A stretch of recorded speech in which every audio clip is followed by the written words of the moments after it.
Okay, welcome to my TED Talk. Okay, so I'm going to talk to you about the racialization of Asian Americans throughout American history. Because, as we know, race is something that's like socially constructed, and the meaning of it can kind of change with time. It's not a biological thing, right? And, you know, Asian as an identity is a really broad category because, I mean, it's the biggest continent. There's so many culturally distinctive groups and physically distinctive groups, which is important because at this point, physical appearance is something that we rely on heavily when we make decisions about race or categorizations about race. And there's also the fact that we are now using this term AAPI, Asian American Pacific Islander, which brings in an entire other set of groups of people, right, with their own distinct history and cultural identities and such. So one of the earliest chapters, I guess, of Asian American history kind of mirrors the Atlantic slave trade. So it was around the same time. Most of the people weren't enslaved, they were working as indentured servants, which, you know, debatably there's maybe not a huge difference between those things, especially considering these contracts were often falsely represented, but this was like a you know, overseas trafficking thing, right? So they're like, okay, come do this thing, it's gonna be really good. They put you on a boat, you're in the middle of the ocean, and they're like, actually, it's worse. What are you gonna do? Jump off the boat? Right. Like, No. you don't really have a choice. And I think it's also important to note that like this level of indentured servitude was also like for the people who were profiting off of their labor, it was like economically comparable to owning enslaved peoples, right? So that kind of tells you how poor the conditions they were working under were. So most of these people, these laborers were from China and South Asia. So in some ways, the way that we conceive of Asian identity now, those are very different groups. But because this group of laborers was kind of in competition with the Atlantic slave trade, it was, you know, useful at the time to kind of categorize them as a racial monolith, right?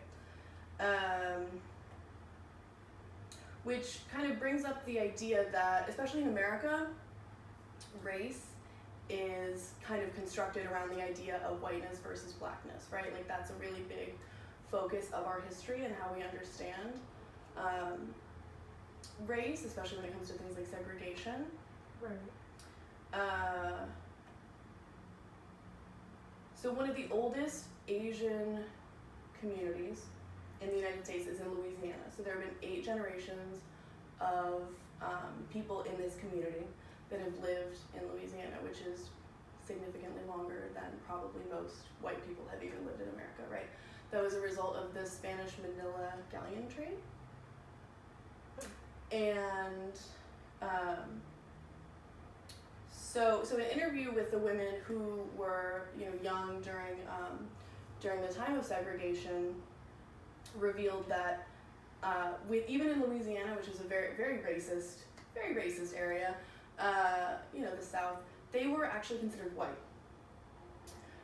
Their birth certificates say white. They dated white men. They went to white churches. They went to white schools, all during like these segregation times.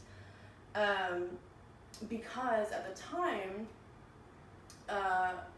Spain controlled the Philippines, and then so by extension they were considered Spanish, which is white, Right. kind of, right? It's not super logical necessarily, right? And then so this can also be contrasted with an immigrant named Muqsad Ali, who immigrated from Calcutta, India. So he was a very dark-skinned man, and he, because of that, could only live and like work in the black part of the community, right? So You know, he married a black woman, he had black children. So in some ways, you know, he was racialized as a black man even though he wasn't. But there were also like kind of strange little things, like, you know, clearly, you know, it's kind of a weird distinction to make, but like he wasn't black, right? Right. So he could sit in wherever he wanted on the bus, right? His wife couldn't. So it's very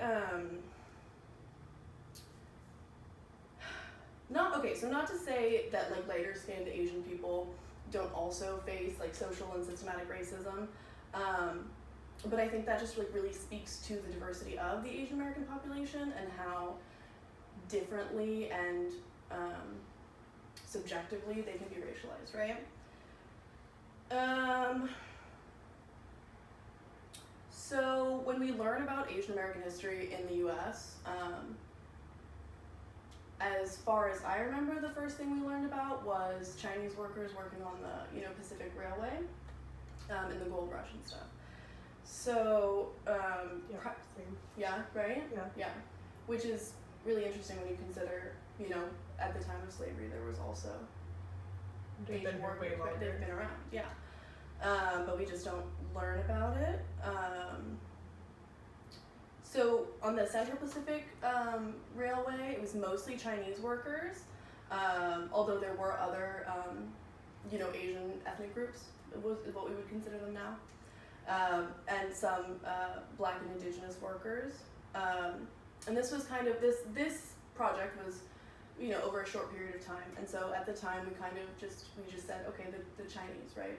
Even though it was like a little bit more complicated than that, right? And also notably, the first form of identification for Asian Americans on like the census was Chinese. That was really the only option for a while. But then compared to on Hawaiian sugar plantations, you know, it wasn't that same like short time frame. So initially it was migrant Japanese workers that were working on those sugar plantations.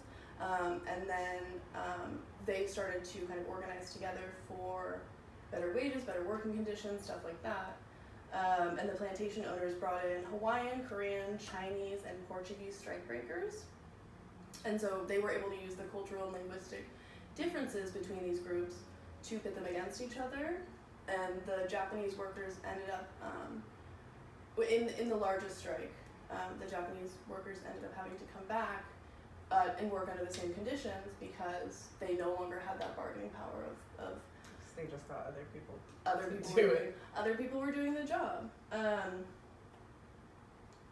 And so and you know, now we would consider that an ethnic distinction, right? But at the time there was a lot of anti-union propaganda from the plantation owners, and it was all it created like a very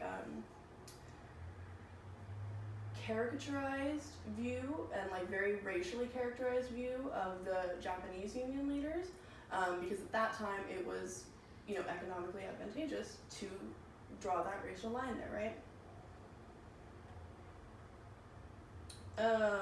Which kind of ties into that differentiation between Pacific Islander history and, you know, other Asian history.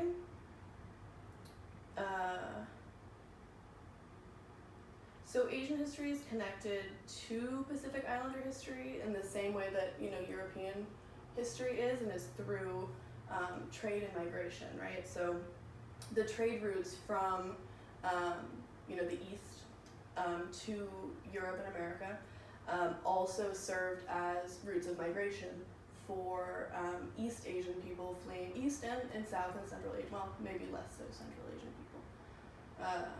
But these groups, when they were leaving, you know, economically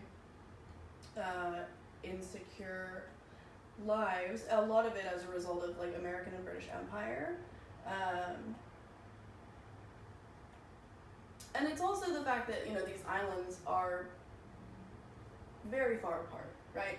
They have little like contact with each other, so to even, you know, group them together is kind of interesting. But we can still see the way that the Pacific Islander culture has been over time, like shaped by the cultures they've come into contact with through like economic imperialism. Like the Philippines is heavily influenced by Spanish and Chinese culture, and Hawaii has a lot of Japanese influence, especially with like food and such. Get the fuck dude, we're right here. Right, and so within Hawaii, it's a very different story if you look at the Japanese plantation workers and indigenous Hawaiians who are still to this day trying to regain control of their land. So like while they're both, you know, have like a level of like struggle and oppression that they're dealing with, they're very different, right? Right. So yeah, I don't know. American history, generally, we focus on the genocide of indigenous peoples and the enslavement of black peoples, right? Which, you know, are obviously important, but it does leave out the diverse history of Asian immigration. And, you know, as we've discussed, race is, you know, something that's like socially constructed. A lot of it has to do with economic influence. But you can't talk about history without talking about race, and especially with Asian history, it's a much more malleable like concept of race than a lot of other groups. And so it kind of, you know, creates this question of, you know, in this country where the racial dynamics are so closely aligned with, you know, this black versus white dichotomy, where do Asian Americans fit in with that, right? Because we kind of view race in America as a scale. And often Asian Americans don't fit on that scale, right? And there's also the fact that as a group, Asian Americans have the greatest wealth disparity of any like racial group in the country, which is certainly due to like a number of reasons. But you know, we should think about the fact that, you know, there is this diversity in appearance. And within that group, and we as Americans are so obsessed with, you know, skin color and race, and that likely has a factor, right?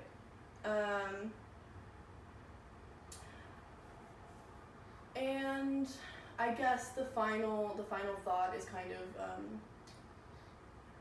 more of a question, right? And it's kind of a rhetorical question, but you know, is it useful, you know, to be grouping Eastern, Central, South Asian, and Pacific Islander people together, you know, when we're telling these historical narratives?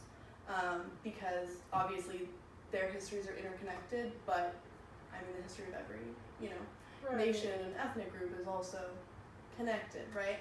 And, you know, especially with, you know, the recent rise in you know, AAPI activism around, you know, the hate crimes because of COVID, it's kind of given rise to a lot of Pacific Islander activists talking about how their experiences aren't centered in the same way that East Asian experiences are centered and prioritized. And so, you know, it kind of begs the question, like, is it potentially even harmful to create this broad categorization of such a diverse people? Right. Yeah. That's crazy. I actually didn't know most of that. Oh yeah, no, all of this is new information. All of this is new information. Wild. We don't learn anything. We learned nothing in Yeah. school. No, it's all very minimal and biased, so. That's crazy.